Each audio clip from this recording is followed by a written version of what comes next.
할렐루야. 오늘 또 우리에게 호흡을 주시고 이 땅에 하루를 살게 하신 하나님께 감사드립니다. 하나님의 은혜로 우리가 생명을 얻고 하나님이 만드신 이 세상에 살면서 하나님이 우리를 위해서 예비해 놓으신 온갖 것들을 누리고 감사하면서 사는 것이 얼마나 하나님의 은혜인지 모릅니다. 2022년 7월 20일 수요일입니다. 오늘 이사야 13장에서 15장의 말씀을 중심으로 너 아침의 아들 계명성이여 하는 특별히 이사야 14장에 나오는 말씀을 중심으로 말씀을 생각해 보려고 합니다. 하나님은 모든 권세 위에 뛰어나신 가장 위대한 주권을 가지신 만왕의 왕이시고 만주의 주가 되시는 하나님이십니다. 따라서 누구든 그의 면전에서 교만하게 구는 자들은 단호히 하나님이 엄벌하십니다. 심판하시는 거죠. 하나님을 대적하는 자들은 반드시 망하는 겁니다. 그 누구도 하나님 앞에서 교만하면 하나님은 교만한 자를 반드시 하나님이 처리를 하십니다. 우리는 개인뿐 아니라 권력이나 막강한 군사력을 가지고 남에게 행포를 부리는 강대국들도 이 하나님의 말씀 앞에서 교훈을 얻어야 됩니다. 이스라엘과 열방을 가릴 것 없이 인류 역사를 통해서 교만함을 나타냈던 모든 나라들은 다 멸망을 했고 스월, 음부의 무덤에 떨어졌습니다. 이사야 14장에 나오는 말씀은 문맥적으로는 바벨론의 왕을 심판을 임할 것이라고 바벨론 왕을 향하여 이사야 선지자가 예언하는 말씀입니다. 이사야 선지자 당시에는 아수르가 북이스라엘을 공략을 했지만 그 당시 시기에는 아수르와 바벨론이 서로 혼용되어서 그 이름이 쓰이기도 했습니다. 아수르가 지배하던 그 지역을 나중에 바벨론이 지배를 했기 때문에 아수르라고 하기도 하고 바벨론이라고도 하기도 합니다. 그런데 이사야 14장 13절을 보면 내가 네 마음에 이르기를 내가 하늘에 올라서 하나님의 무별 위에 내 자리를 높이리라. 내가 북극 지폐의 산 위에 앉으리라. 그런 교만한 말을 바벨론 왕이 한다는 겁니다. 그런데 우리는 성경의 예언서를 읽을 때에 그 당시에 문맥적으로 바벨론 왕의 교만한 모습을 선지자가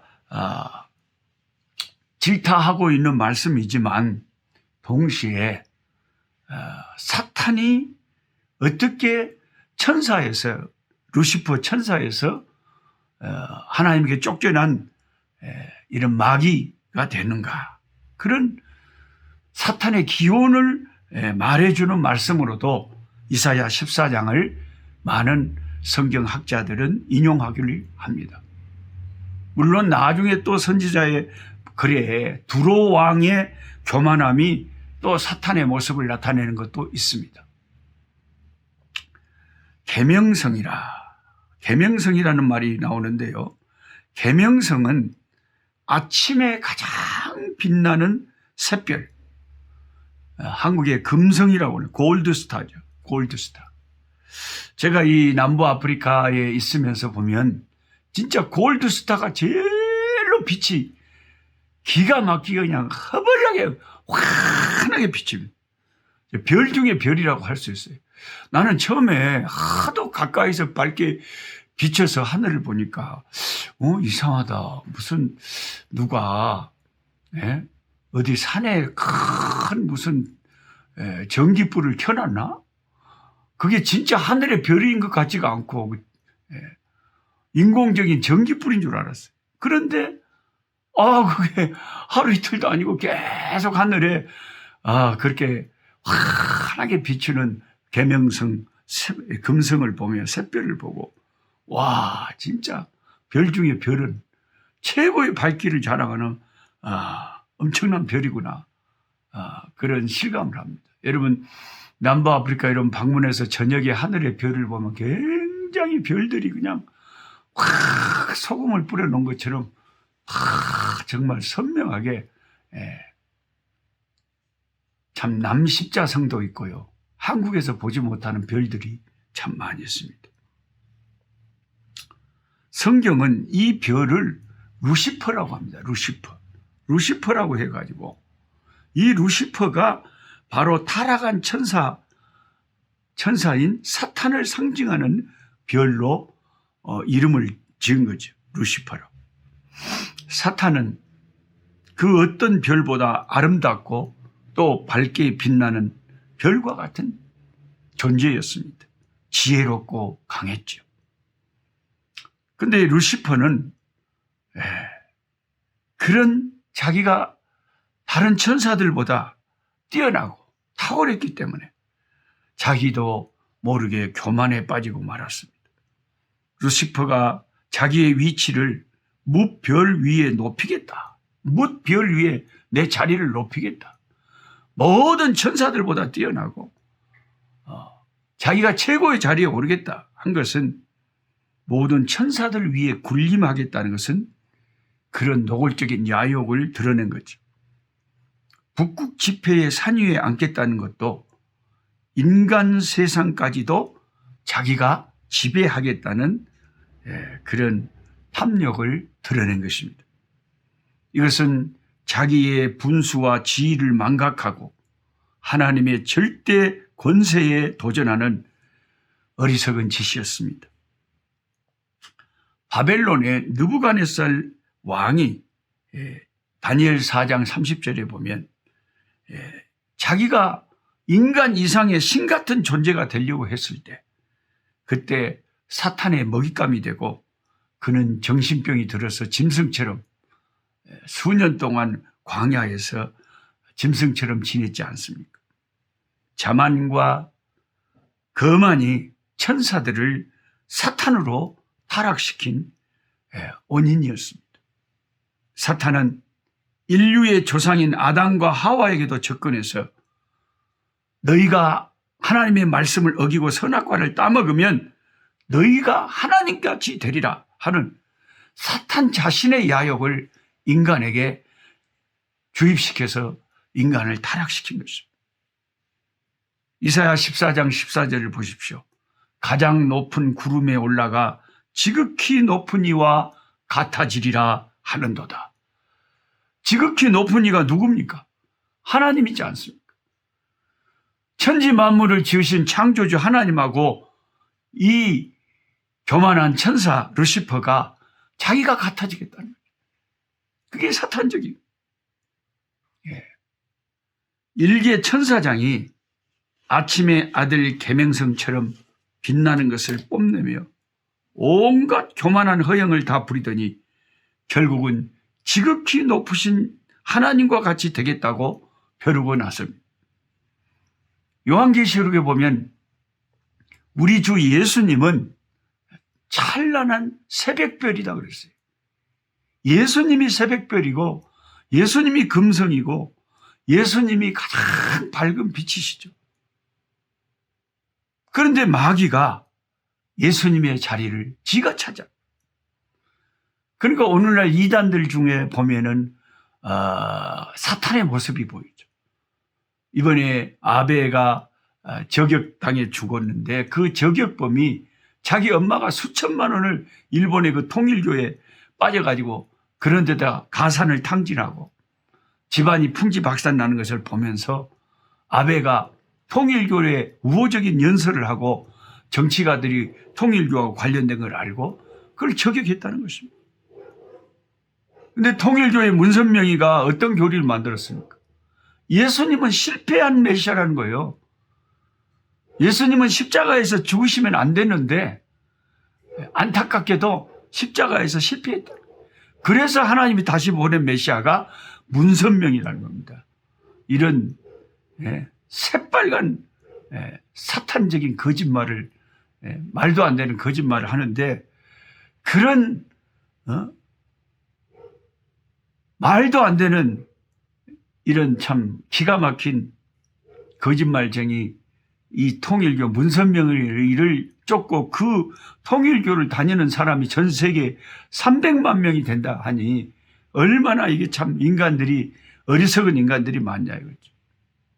한국의 신천지에 빠져서 크게 또 거기에 빠져서 생애를 망치고 영원한 지옥불로 향하는 자를 또 수십만 명이 되지 않습니까?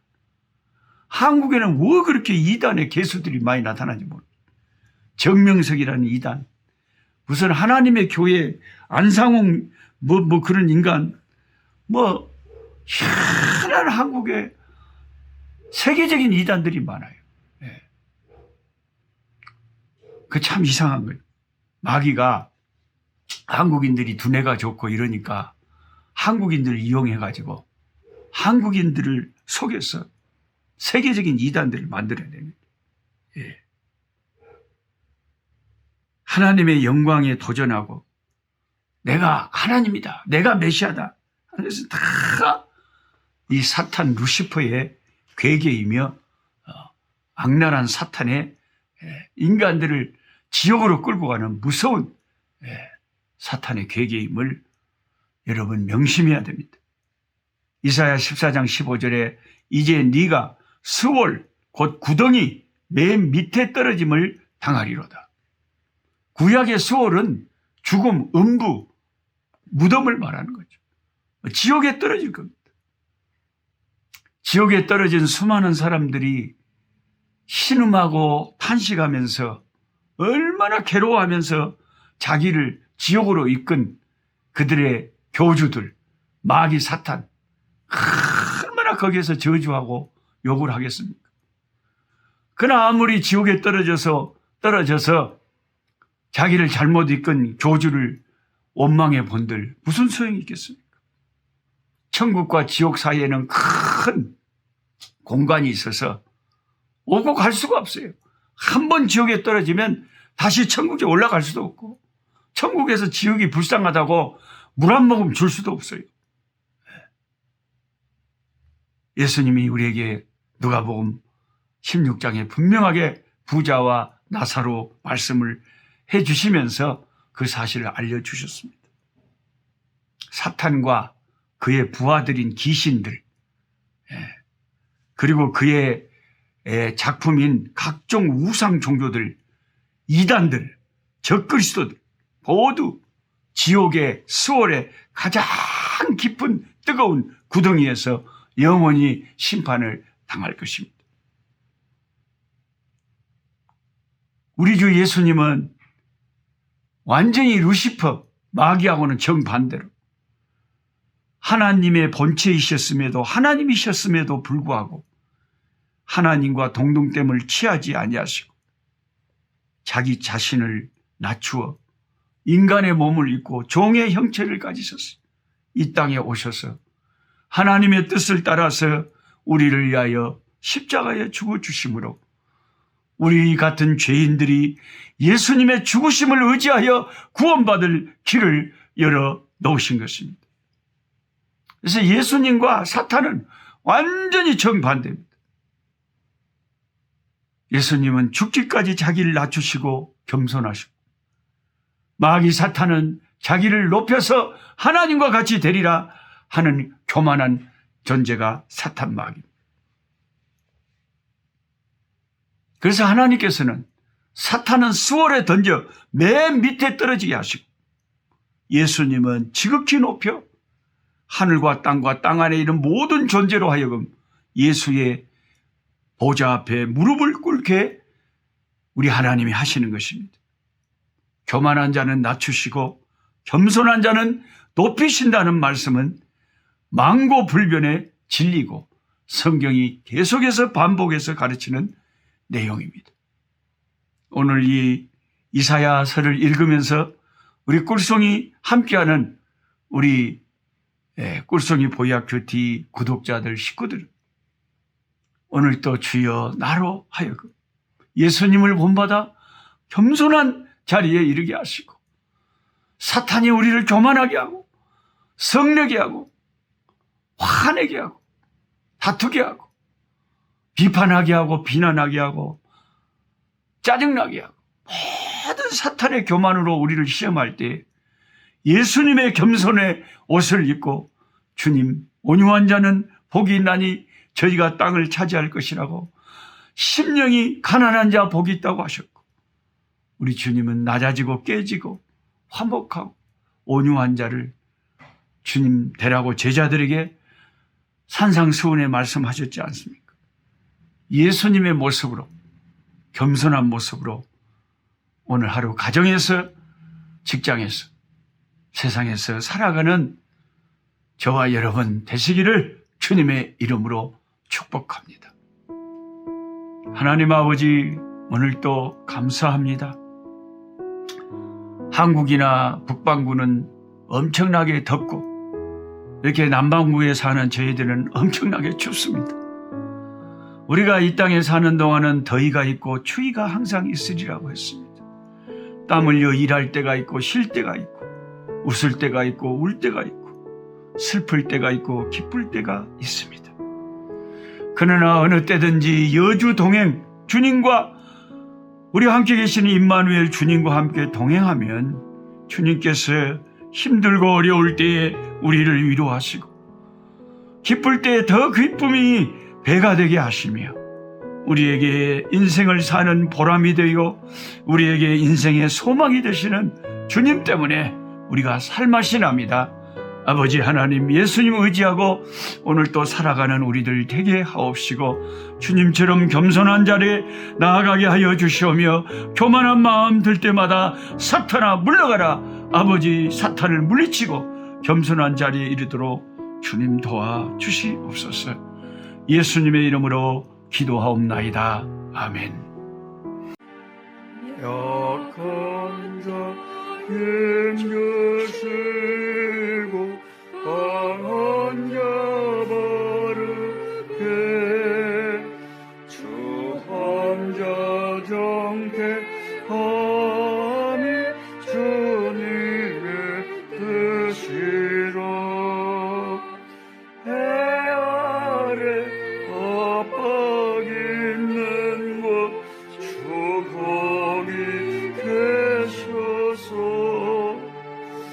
그 팔로 막아 주시오.